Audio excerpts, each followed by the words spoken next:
Biloxi, Mississippi. A quiet southern town with a burning core of corruption. In 1987, its secret burst violently to the surface, leaving 2 prominent citizens dead and ripping the top off a grand conspiracy.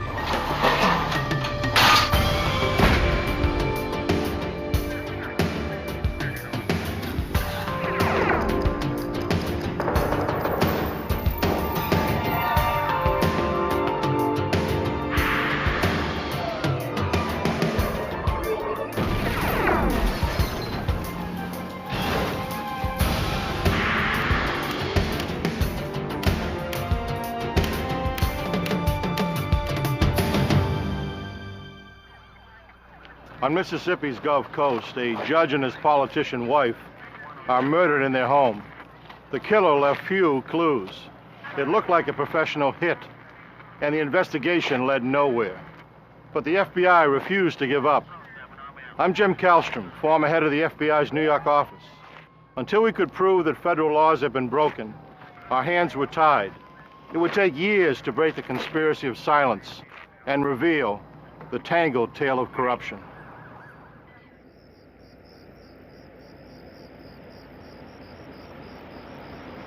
Biloxi, Mississippi. Monday, September 14th, 1987. It was a typically warm summer night in this quiet Gulf Coast town. The workday was over, and most residents had retreated to the tranquility of their homes. Like most of their neighbors, State Circuit Court Judge Vincent Sherry and his wife Margaret were unwinding after a long day. Vincent Sherry was a prominent judge in Biloxi. Margaret was making plans to run for mayor.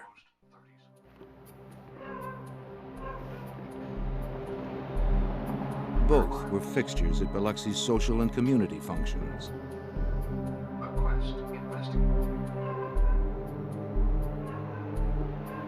They were a happy couple who had raised 3 grown children.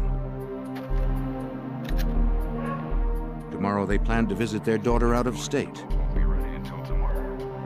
Their life together seemed ideal. They were just settling in for the night when an unexpected visitor came to the door. What are you doing here with that? How do you look out? And brought their perfect world to an end.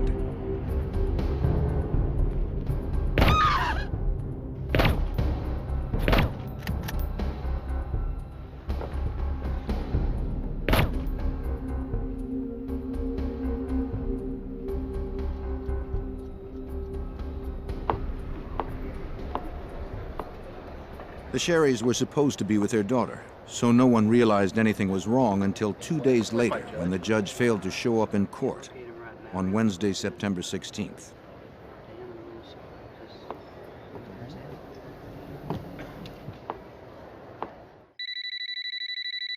Calls to the Sherrys' home went unanswered.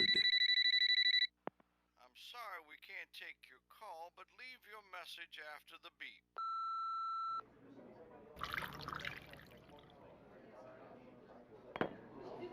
His colleagues at the court phoned Pete Halat, Vincent Sherry's friend and former law partner. Morning, Pete Halat. But he hadn't seen or heard from the judge either. Well, he's supposed to be in court. When did he leave? I don't know. All right, No, wait, you let me call him at home and I'll figure out where he is. All right.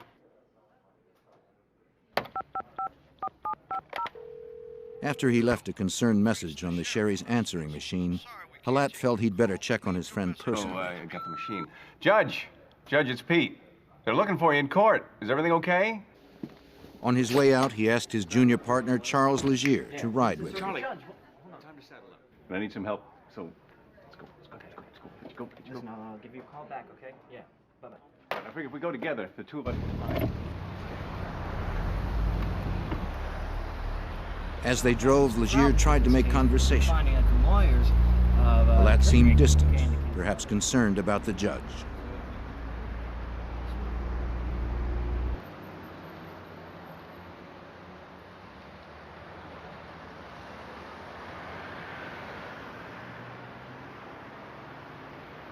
Both of the Sherry's cars stood in the driveway.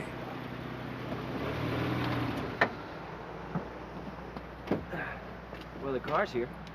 I don't like it. Well, his car's here. He's supposed to be in court. Halat asked Legier to go to the house, while he asked a neighbor if she'd seen the couple. Just go ahead.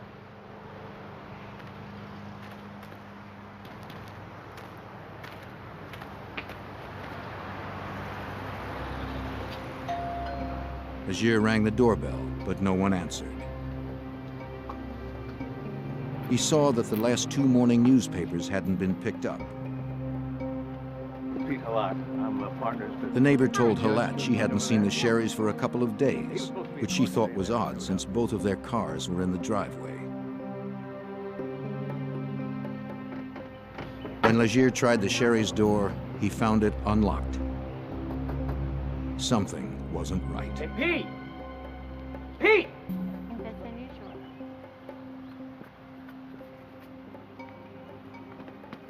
Yeah, I was just knocking on it and the door opened up. Halat, concerned by the open door, cautiously stepped inside.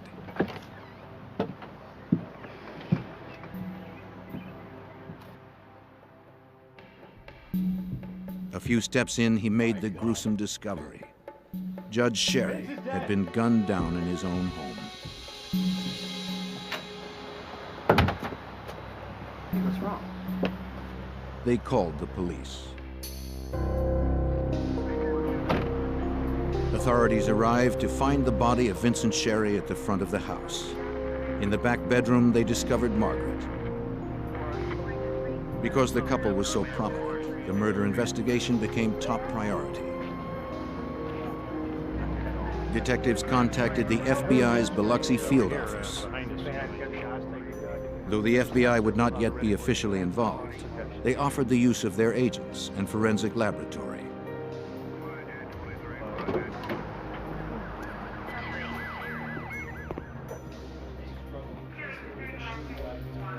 Inside, the police began scouring the crime scene for clues. They conducted blood spatter analysis to determine projectile angles. If they could figure out where the murderer had stood when he fired the shots, they might be able to reconstruct the crime. Okay. Inspector Robert Burris, a crime technician with the Biloxi Police Department, helped process the scene. He discovered a possible clue in the den.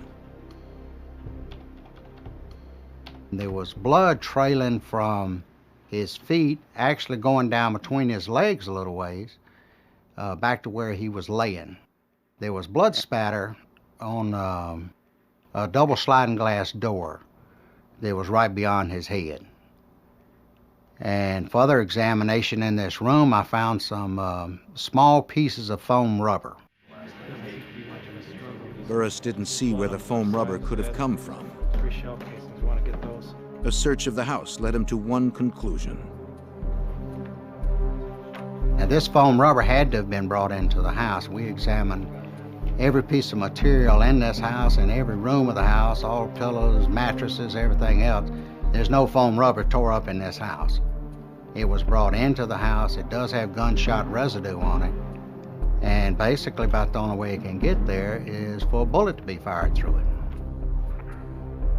For Burris, the significance of the foam rubber was obvious. The killer had used a homemade silencer.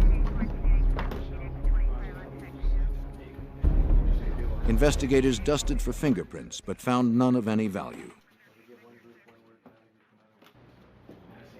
They found 9 spent .22 caliber shell casings from a semi-automatic pistol, as well as the bullets used to murder the Sherrys. The position of the shells indicated that the shots had been fired in rapid succession. But most striking was how well the killer had covered his tracks. Nothing at the scene pointed to the killer's identity.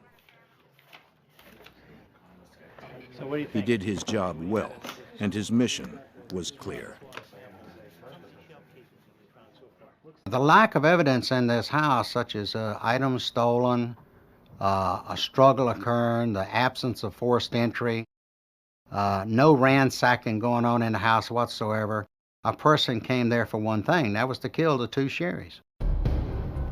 Special Agent Keith Bell from the Biloxi FBI field office agreed that this was a professional job. The Sherrys had been assassinated. The crime scene appeared to be very limited as far as evidence remaining, which meant it was well planned, well executed, and professionally done. A small caliber weapon had been used.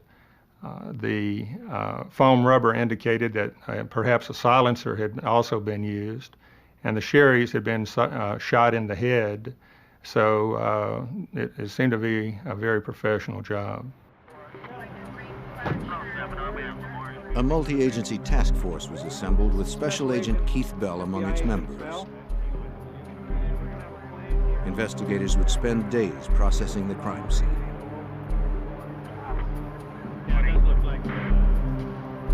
They grappled with a single question. Why had the Sherrys been murdered?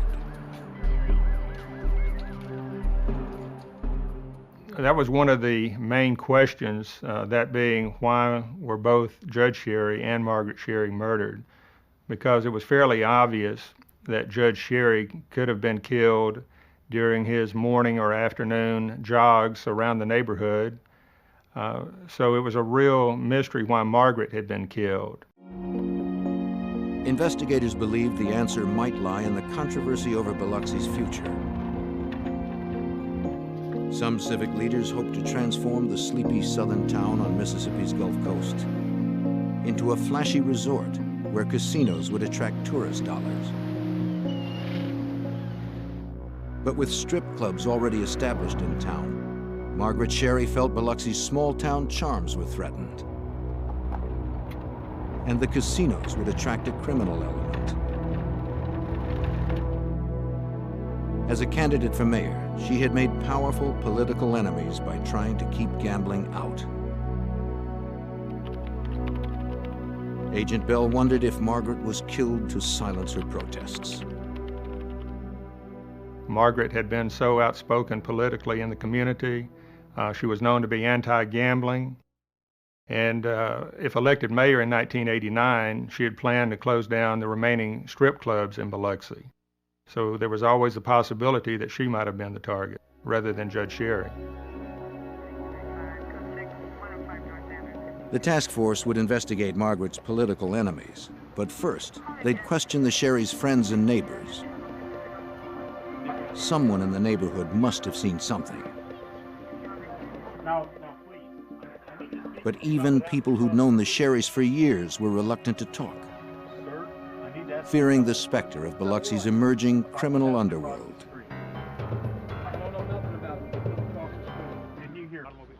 The Sherry murders brought a dark cloud over the city of Biloxi. Many of the citizens in Biloxi were afraid to openly express their opinions. They saw that Margaret Sherry, who had been quite vocal and quite outspoken in political circles, had ended up dead, as had her prominent husband, Judge Sherry. So many citizens after these murders were hesitant even to be interviewed by FBI agents or by local police officers because they basically did not want their names tied into anything to do with this case. If people wouldn't talk to the authorities, perhaps they would talk to Lynn Sposito, the Sherry's daughter. After being notified of her parents' murders, Lynn rushed to Biloxi from her home in North Carolina. Determined to find justice, she questioned everyone in the neighborhood. One family friend gave her a crucial piece of information. He described a suspicious car and driver in the neighborhood on the night of the murders.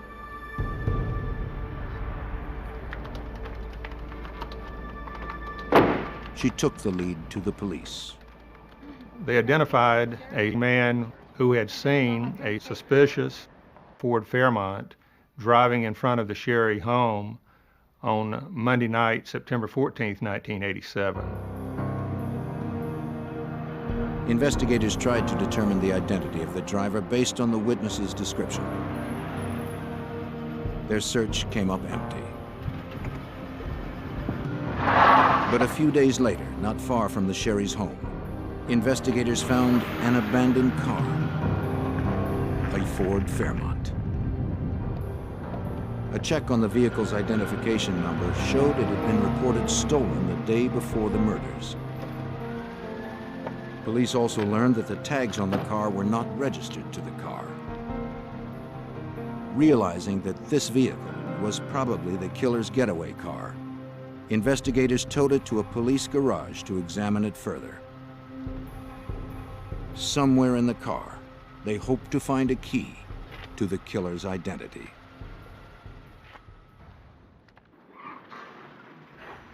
Less than a week after the brutal murders of Biloxi couple Vince and Margaret Sherry, investigators received their first promising lead. They recovered an abandoned car, matching the one witnesses described seeing the night of the murders. After contacting Agent Keith Bell about the discovery, investigators processed the car for clues.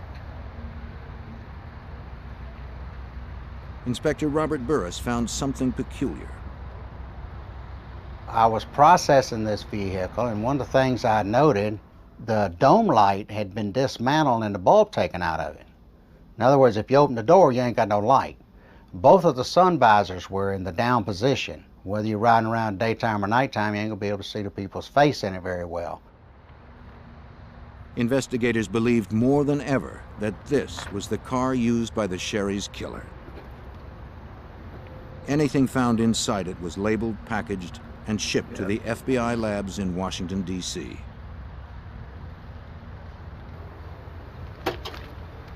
But FBI lab examiners would find nothing of evidentiary value. After Agent Bell arrived, he examined the license tag more closely. He discovered it had its own story to tell.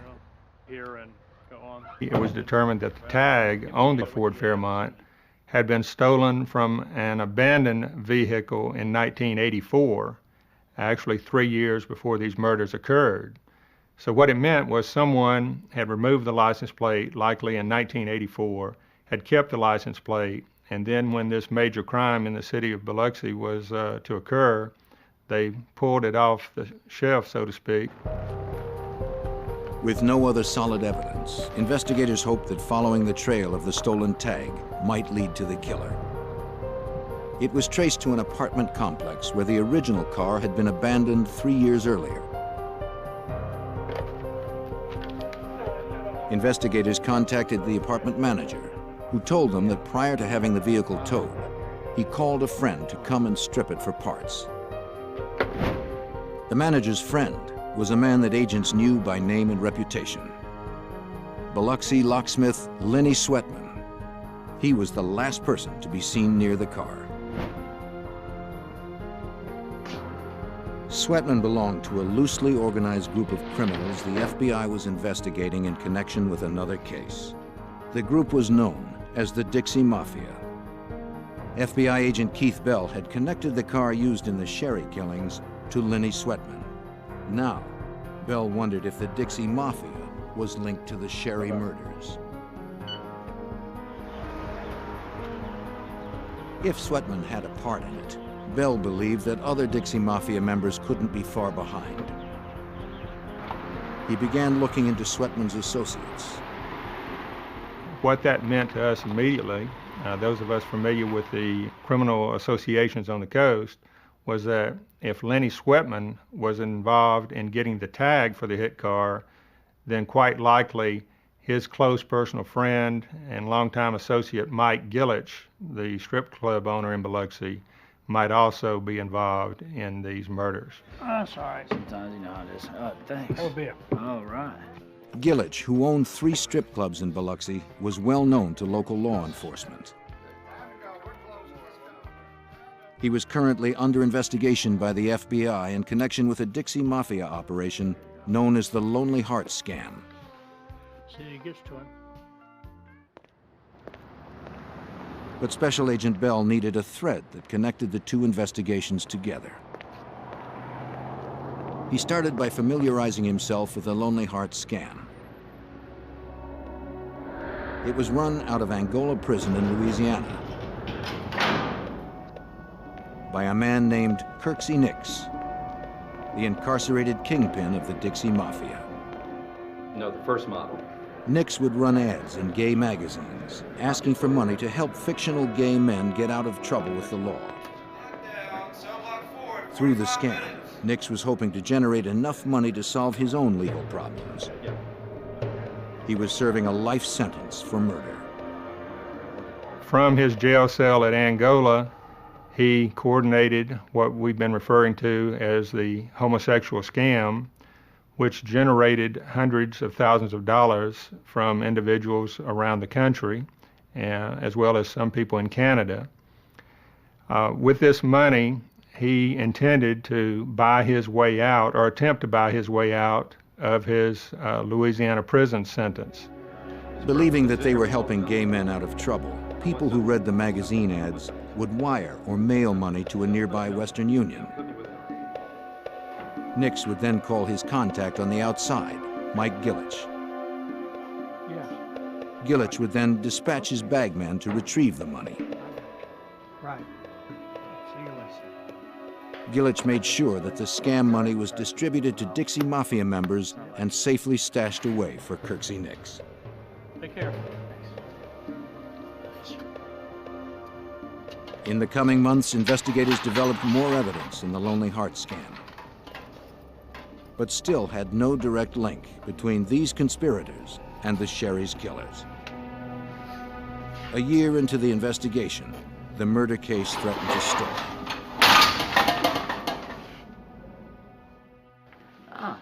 Hi. Come in. As the years stretched to 16 months, the Sherry's daughter, Lynn Sposito, grew increasingly frustrated.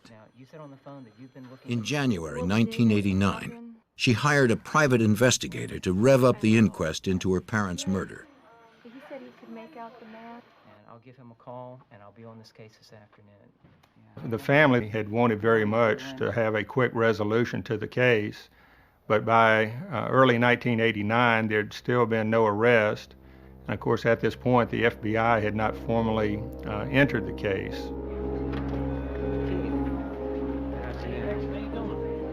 Nice to see you. Thank you for seeing The lack of official FBI involvement hampered Bell's investigation. So when the private investigator paid him a visit, Bell welcomed his assistants, hoping they could share information. The two were old acquaintances from the private investigator's days in law enforcement. Since Agent Bell was unable to act officially, the private investigator would pursue a lead that looked promising. He would interview another Angola inmate. The private investigator and Bell hoped the inmate at Angola could finally link the Lonely Heart scam and the Sherry murders. He met with all the right people, and because of his knowledge of the Dixie Mafia and from what he had learned from law enforcement authorities on the coast, he did go over to Angola and did talk to the right person over there. The inmate's name was Bobby Joe Fabian. He was another known member of the Dixie Mafia, doing time for kidnapping and shooting a state trooper. Fabian claimed he had not been involved in the Sherry murders, but he had learned that fellow inmate Kirksey Nix had been. Fabian told the private investigator that Nix had had Judge Sherry killed because Sherry had allegedly stolen money from Nix's Lonely Heart scam. That wasn't all. He said Nix had been told of the theft by none other than Pete Halat, Sherry's former law partner. Halat, the man who had delivered the eulogy at the Sherry's funeral, was now implicated in their murders.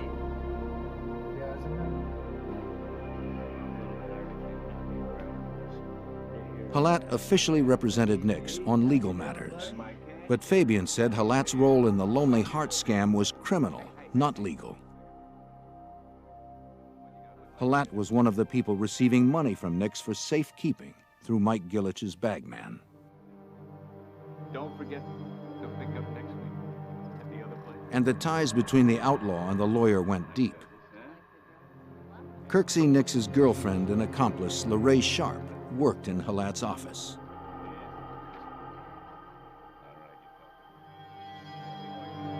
Where's he from? Fabian said both LaRae Sharp and Pete Halat were stashing money from the scam in a safe deposit box for Kirksey Nix. And he said the amount had reached 6 figures. Thanks to Fabian, the link between the murders and the Lonely Heart scam had been made. And not only had Fabian given investigators a possible motive for the killings, he was also able to supply the name of the alleged hitman, an ex-con named John Ransom, who was believed to be living in Georgia.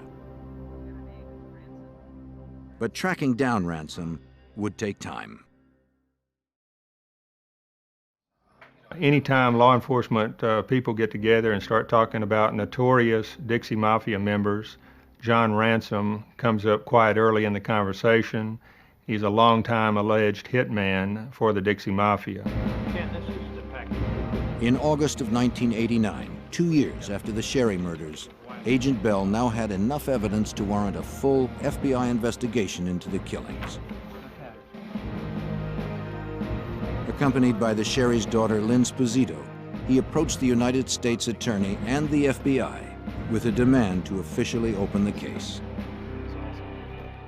So with the tying in of the scam to the murders, we knew we had some federal violations involved.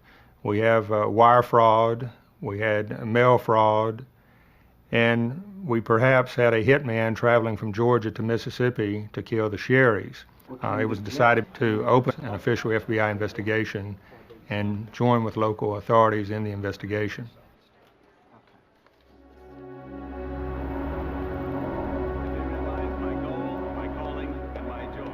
By now, however, suspect Pete Halat, Judge Sherry's former law partner, had been elected mayor of Biloxi. With a key suspect in such a high position, investigators encountered new roadblocks.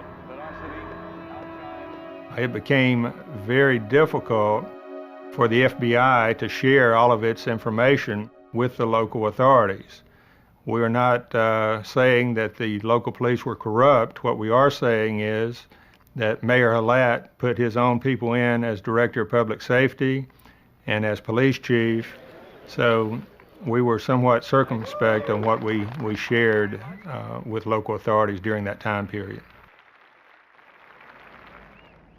In August of 1989, as investigators attempted to unravel the truth about the Sherry's murders, informant Bobby Joe Fabian made a surprise move. He told his story about the Sherry murders to the TV news. Fabian hoped that by bringing attention to himself, Kirksey Nix would be less likely to have him killed for cooperating with authorities. Along with the report, the station broadcast a mugshot of John Ransom, the alleged hitman in the Sherry case. When Charles Legier, Pete Halat's junior partner, saw the photo, it surprised him. He recalled seeing Ransom outside the Sherry Halat law offices a few weeks before the murders.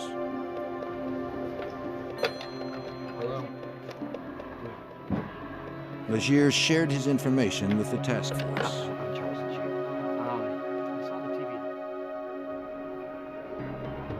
Major Randy Cook of the Harrison County Sheriff's Department took Legier's statement.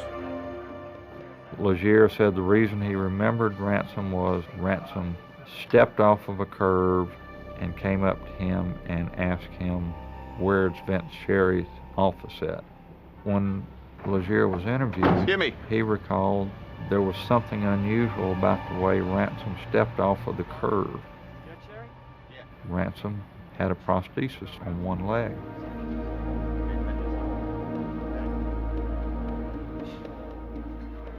Investigators learned that Ransom was now in a Georgia prison, serving time for another murder. When questioned about the Sherry murders, he refused to cooperate. As Cook further questioned Legier about the day he and Halat had found the bodies, an important detail emerged. Legier remembered that Halat had walked into the Sherry's living room, seen Judge Sherry's body, and said, "Vince and Margaret are dead." Cook relayed this to Agent Bell. What was interesting was that Margaret's body was in the far back bedroom of the residence, and according to Chuck Legier, Pete Halat did not have time other than to briefly enter the front of the house and would have no way of knowing that Margaret's body was also in the very back bedroom. In October of 1989, 2 years after the murders, Agent Bell knew Halat was involved, but he still lacked enough evidence for an arrest. Even so, he felt it was time to confront Mayor Halat. It would be a quiet warning, man to man. And I let Mayor Halat know that I thought his knowledge of the Sherry murders was much greater than what he had shared with law enforcement authorities up to that point. And I recall also telling him that the FBI would continue working on this case until it was totally solved. My recollection is he smiled and did not have much else to say. As a lawyer, Halat knew Bell would need more concrete evidence in order to secure a conviction. What he likely didn't realize was the depth of Bell's commitment to bring him to justice.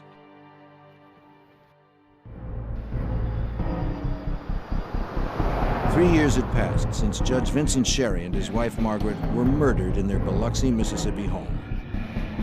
FBI Special Agent Keith Bell had connected the killings to members of the Dixie Mafia and to Judge Sherry's friend and one-time law partner, Pete Halat.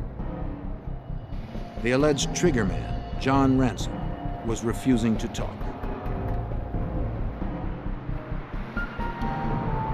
In January of 1990, Agent Bell and Major Randy Cook of the Harrison County Sheriff's Department drove to the Atlanta Federal Penitentiary to question another possible accomplice.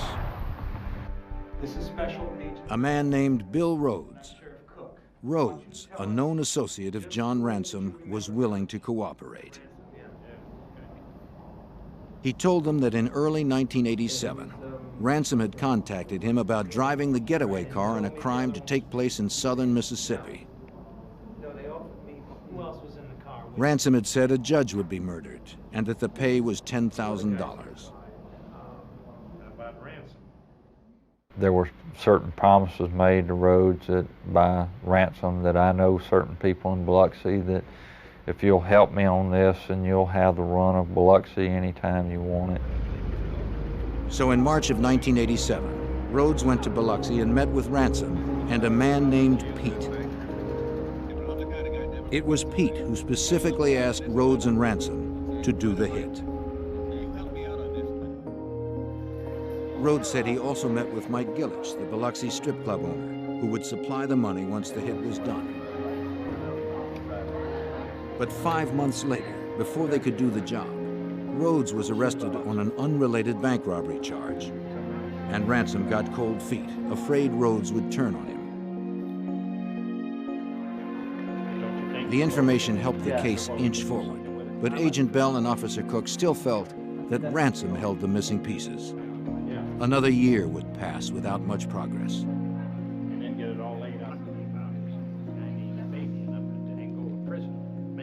In late 1990, the investigators went to the Bostick Correctional Institute in Georgia, where Ransom was serving time. Finally, Ransom agreed to talk. He admitted that he delivered a .22 caliber pistol to Lorraine Sharp, Kirksey Nix's girlfriend. But Ransom insisted that he did not do the job. Based on what Ransom said, Lorraine's involvement was starting to look bigger than simply stashing scam money in a safe deposit box. All finished? Finished, thank you. Through his contact with Sharp, Nix learned that the investigation was heating up. He worried that his girlfriend might talk, so he tried to head off the problem by putting out a contract on her life.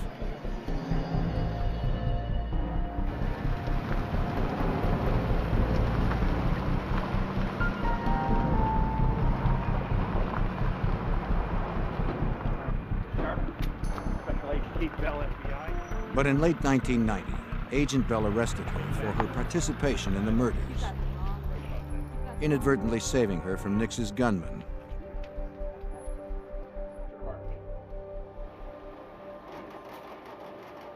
During a polygraph test, Sharp denied her involvement in the Lonely Heart scam and the Sherry murders. But the machine called her bluff.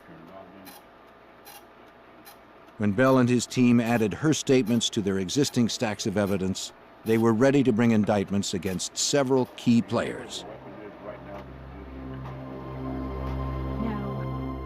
Mike Gillich, John Ransom, LaRae Sharp, and Kirksey Nix were charged as conspirators in the Sherry murders. Notably missing from the list was Pete Halat.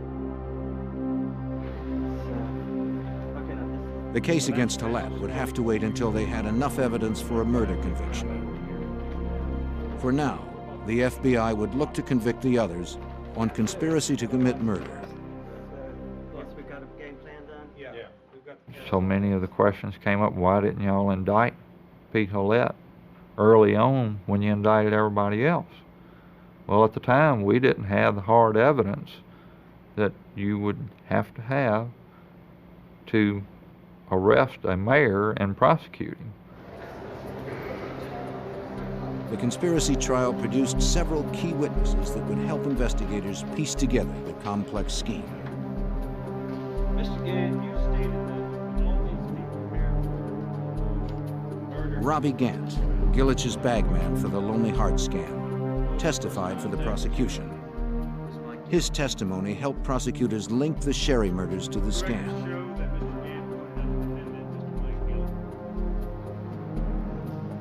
All 4 defendants were found guilty. Nix was given 15 years in addition to the life sentence he was already serving for murder. Gillich also received a 15-year prison term. Ransom got 10 years, and LaRae Sharp 1. I say before, get your hands on order in the court.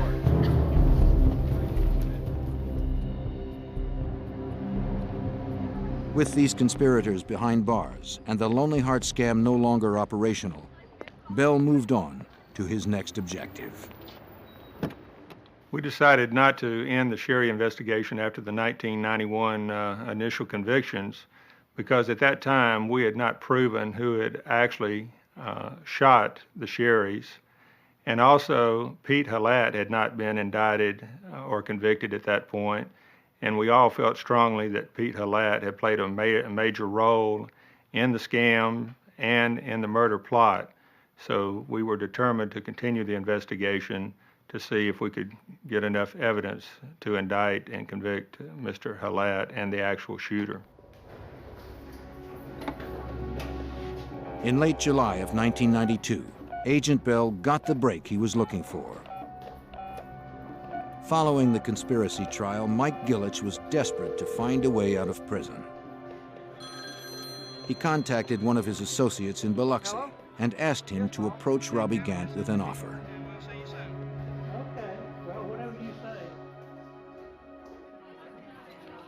Gant told Agent Bell about it.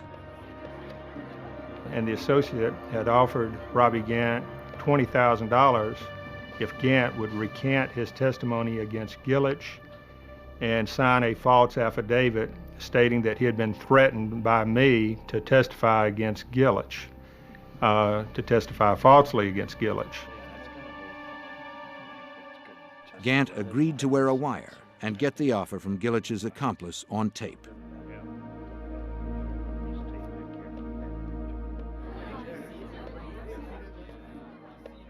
Gant met with him in Mississippi.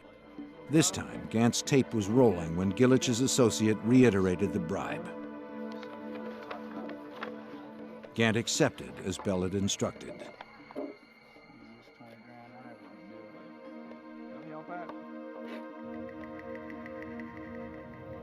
Now, Bell had the evidence he needed to turn up the heat on Gillich. Just the man who could tell the story from the inside.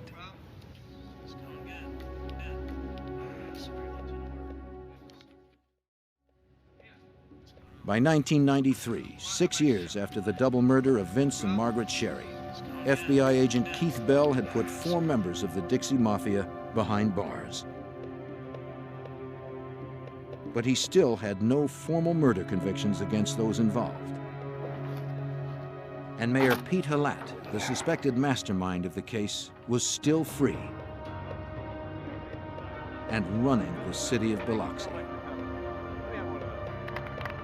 In fact, the year before, Mayor Halat had broken ground on the city's first big casino. The victory for our town and our people. The press still hounded Halat about his involvement in the Sherry murders, but he remained adamant about his innocence.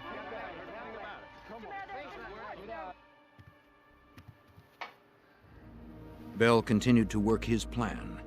He used the bribe Robert Gant had recorded on tape to level another charge against Mike Gillich, already in jail. Now Bell indicted Gillich for witness bribery and witness tampering for trying to buy off Gant. And that did the trick. No doubt the most important turning point was in October of 1993 when Mike Gillich finally decided to cooperate and tell the story of this whole case from an insider's point of view. And that's what really allowed us to bring final resolution to this investigation. After the years of painstaking work Bell had spent on the case, it was a satisfying moment. Finally, it seemed his patience and ingenuity were paying off. Gillich was in no hurry to accrue more jail time. Bell's relentless pressure had persuaded him to cut a deal before the bribery trial even began.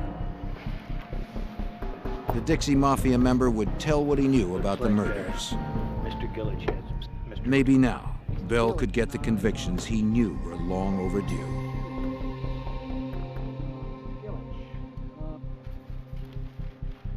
But for a career criminal like Mike Gillich, adjusting to life on the right side of the law wasn't easy.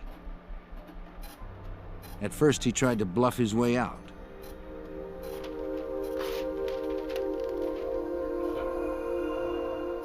Of course, it always takes some time, a period of weeks, to develop some degree of trust and to be able to communicate with someone like this who, for the first time, has decided to leave his lifelong role as a criminal and start cooperating with the FBI. When deception didn't work, Gillich had no alternative. He had to tell the truth. Now, for the first time, Bell heard the story from an inside source. Gillich knew all the details.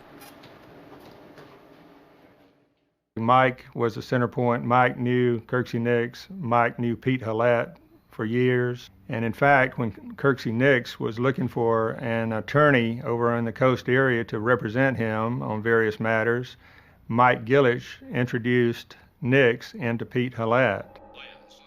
He confirmed that Pete Halat was indeed behind the plan to murder the Sherrys, and that the plot grew directly out of the Lonely Heart scam of Angola prison inmate Kirksey Nix.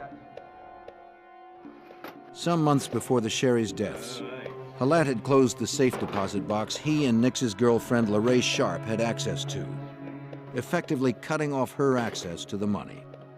He then transferred the money into a box only he and Judge Sherry could use. Motivated by greed, he stole $100,000 cash from there. As Nix's trusted accomplice, Halat could blame the theft on Judge Sherry. Next, he went to Mike Gillich with news of the theft. Mr. Gillich stated that Pete Halat approached Mr. Gillich himself in late 1986 and told Mr. Gillich that much of the money was missing, supposedly around $100,000. and Mr. Halat blamed Judge Sherry for taking the money. Mr. Halat knew that Kirksey Nix would be very furious about this.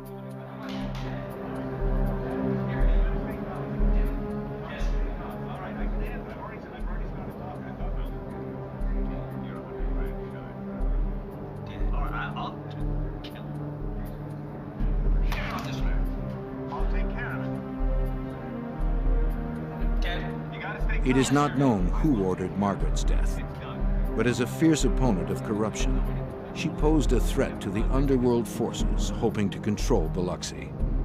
With Margaret dead, Halat could be free to run the town. I got the contacts. I've already kind of started the ball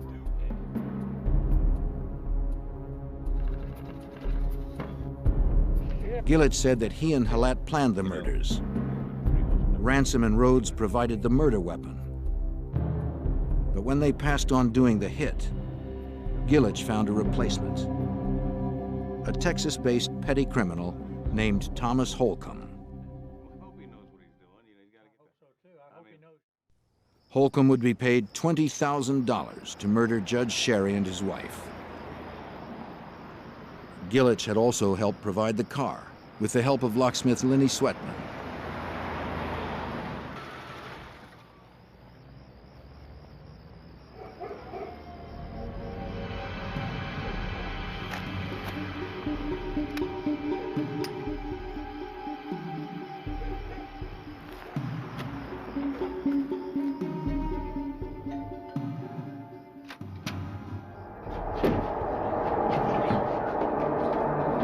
Stay away from me! I didn't do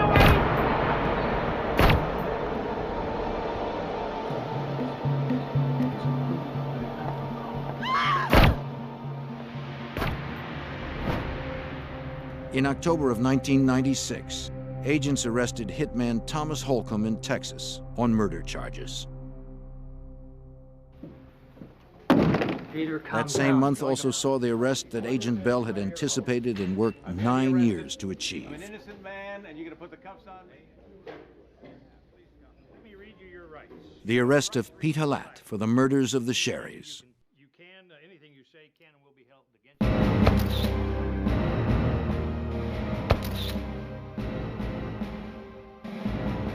Kirksey Nix and LaRae Sharp were indicted on 52 counts, including fraud, money laundering, and murder.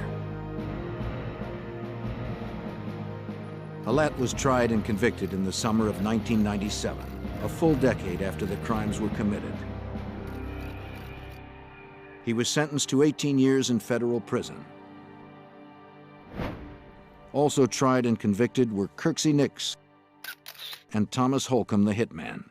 Both were sentenced to life. LaRae Sharp, Nix's girlfriend, got 5 years. I think a lot of citizens in Biloxi now realize that there are a lot of dedicated professional law enforcement people who will do everything they can to protect the community and work hard to solve major crimes. Perhaps the legacy, you might say, of the case for the criminal element is that they realize after seeing this case that they can commit a crime one day and think they're getting away with it a year later, but it could come back 10 years later and get them. While the Sherry's killers were finally brought to justice, Margaret Sherry's dream of a Biloxi free of gambling was never realized. Instead, Biloxi has become a resort town filled with casinos and neon lights. The sleepy southern town is gone forever, along with the woman who lost her life trying to save it.